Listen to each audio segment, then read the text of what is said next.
Hello বন্ধুরা, আমি এখন দুটো গান এবং একটা ট্রেলারের রিয়াকশন দেবো। প্রথমে যদি রেডের নতুন গান নাশা তার কথা বলি, যেটা জেসমিন স্যান্ডেল গিয়েছে এবং সঙ্গে আরও দিব্য কুমার আরও অন্যান্য অনেকের রয়েছে গানটার মধ্যে। যদি এই গানটার মধ্যে ফিচার আছে তামান্না ভাটিয়া। দেখুন, আজকি রাত গানটা প্রচণ্ড ভাইরাল হয়েছিল, এখনও সেই গানটা চারিদিকে চলে এবং ওটা রেস যেন কোনোভাবে কাটে না। সে তার আগে জেলারের গানটা আসলো, সেখানেও তামান্না থাকলো। তো তামান্নার এই আইটেম ডান্স কিন্তু সবসময় এখন ভাইরাল হয়ে গেছে। এবার এই গানটা কি ভাইরাল হবে? আমি যদি বললেন গানটা যে খুব এক্সট্রাঅর্ডিনারি হয়েছে তা না, যে প্রচণ্ড ভাইরাল হয়ে যাবে, হলেও হতে পারে, কারণ মানুষের মর্জির উপর কোনো ঠিক নেই, যখন তখন ভাইরাল হতে পারে। তবে খারাপ গান হয়নি, কিন্তু গানটার মধ্যে বিটস অ্যান্ড যেগুলো যেরকম রয়েছে, সেখানে তামান্না যেভাবে নেচেছে তাকে দেখতে যেরকম লাগছে, গানটা কিন্তু শুনতেও ভালো লাগবে। গানটা কীভাবে সিনেমার মধ্যে প্লেস করে এবং কোন জায়গায় প্লেস করে রিতেশকে দেখা গেল, নিশ্চয়ই একটা বড় পার্টি হবে এবং সেখানে সেই যে বড় নেতা, তার আন্ডারে সারা কন্ট্রোলে সবাই রয়েছে, সেখানেই গানটাকে ফিচার করা হবে এমন একটা জায়গায় যেখানে হয়তো এমন কিছু করেছে বা তার যে পাওয়ার কতটা সেটা উদযাপন করার জন্য সেখানে একটা গানের পরিবেশে হয়তো এই গানটা রাখা হবে। তো দেখা যাক গানটা সিনেমার মধ্যে কীরকম হয় ফিচার করা হয়। আমার তো গানটা খারাপ লাগেনি, অ্যাটলিস্ট এটুকু বলতে পারি। দ্বিতীয় গান কথা বলবো, সেটা হলো আমার বস সিনেমার নতুন গান। মালাচন্দন যে গানটা গেয়েছিল, অনুপম রায় সুর সবই তো তার। তো এই গানটা কেমন লাগলো? আমি যদি বলি, গানটা কিন্তু আমার ভালো লেগেছে। অনুপম রায় গান যে আমার খুব একটা ভালো লাগে তা কিন্তু না, আমার ম্যাক্সিমাম গানই আমার ভালো লাগে না। খুব কম কিছু গান আছে যেগুলো ভালো লাগে। এই গানটা কিন্তু খারাপ হয়নি, গানটা কিন্তু শুনতে ভালো লাগে, মোমেন্টের উপর নির্ভর করে এবং একটা প্রেমের বিচ্ছেদ যেটা শিবুদা এবং শ্রাবন্তীর মধ্যে দেখা যাচ্ছে, সেখান থেকে গানটা যেভাবে আসছে, গানের কথা যেভাবে ফুটিয়ে তুলছে এই মোমেন্টগুলোকে, সেগুলো কিন্তু দেখতে ভালো লাগছে, শুনতেও ভালো লাগছে। তো এই গানটা বিশেষ করে আমি বলবো একটা ভালো গান হয়েছে।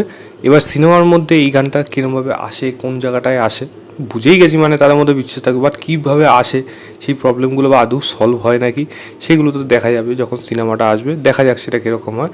আমি তো এটা নিয়ে কথা বলবো, আমি দুটোর লিঙ্ক দিয়ে রাখবো ডেসক্রিপশনে।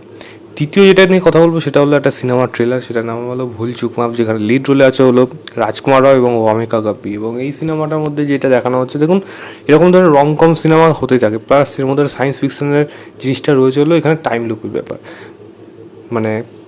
রাজকুমার রায়ের বারবার তার সাথে তার ওয়াইফ ওয়ামিকার সম্পর্ক, সেটা সবাই মেনেও নিয়েছে। একটাই উপায়, বারবার তারা পালিয়ে যাওয়ার থেকে তারা বিয়ে দিয়ে দাও। বিয়ে দিতে যাচ্ছে গায়ে হলুদের সময়, প্রত্যেক দিন গায়ে হলুদ হচ্ছে, ঘুমিয়ে পড়ছে যখন রাজকুমারও আবার উঠে দেখছে গায়ে হলুদ হচ্ছে। তো বারবার এই টাইম লুপের মধ্যে ফেসে গেছে। সে সেখান থেকে বেরোনোর জন্য বিভিন্ন রকম ইচ্ছা খুঁজছে, ভগবানের কাছে হোক, বিভিন্ন পুরোহিত হোক, যেখানে সে পারছে সেই জিনিসটা রাস্তা চাইছে, অ্যাটলিস্ট যেন সে তার বউ যেন অ্যাটলিস্ট বিয়ে করে কাচতে পারে, কারণ বারবারই গায়ে হলুদই হয়ে চলেছে, 15 দিন পর হয়ে চলেছে গায়ে হলুদ। এখান থেকে তার নিস্তার কি?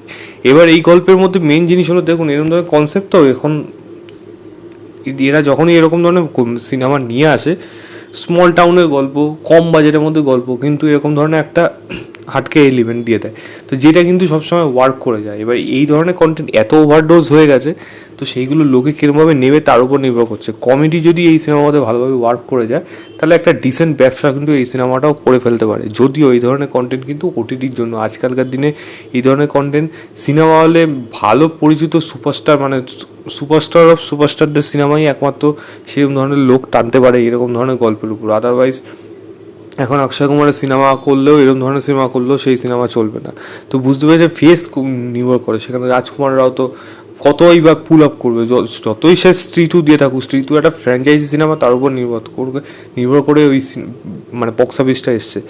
বাট সব তো আর স্ত্রী টু হয় না। দেখা যাক এই সিনেমাটা কীরকম হয়। আমার আশা থাকলো, মেকার্সরা যেহেতু ভালো তারা সিনেমা নিয়ে আসে, এবং দীনেশ বিজন, আমার তো ভরসা আছে এদের, অ্যাটলিস্ট এদের উপরে, এবং ডিরেক্টর দেখা যাক সে কীরকমভাবে এটাকে হ্যান্ডেল করে। ওয়ামিকাকে ন্যাকা করা হয়েছে, তবে ওয়ামিকা এত মিষ্টি লাগে, আর কিন্তু ওয়ামিকাকে খারাপ আমার মনে হয় না। ওই গুলুগুলু ব্যাপারটা থাকে ওই গালের মধ্যে, একটা চোখ তো অবশ্যই তার সুন্দর, এবং রাজকুমারের সাথে ওয়ামিকাকে কেমন মানায় সেটা আগে, এটাও একটা বড় বিষয়, সেটা সিনেমা হলে দেখা যাক। এখানে আমি খারাপ লাগছে না, দুজনকে দেখা যাক সেরকম কীরকম হয়। মোমেন্ট যদি বলি, আমি হাসি মোমেন্ট কিছু জায়গায় ভালো লাগলো, কিছু জায়গায় ওকে লাগলো, এরকমই জাস্ট বলা আছে। এবার টাইম লুপে কনসেপ্টটা কীভাবে আনে সেটাই এখন দেখার মতো বিষয়, দেখা যাক সেটা কীরকম। আমি এটারও লিঙ্ক দিয়ে রাখবো ডেসক্রিপশনে। তো এই ছিল আমার ওভারঅল দুটো গানের রিয়াকশন এবং একটা ট্রেলার রিয়াকশন। ভিডিওটা ভালো লাগলে লাইক, শেয়ার, চ্যানেলটাকে অবশ্যই সাবস্ক্রাইব করবেন। বাই।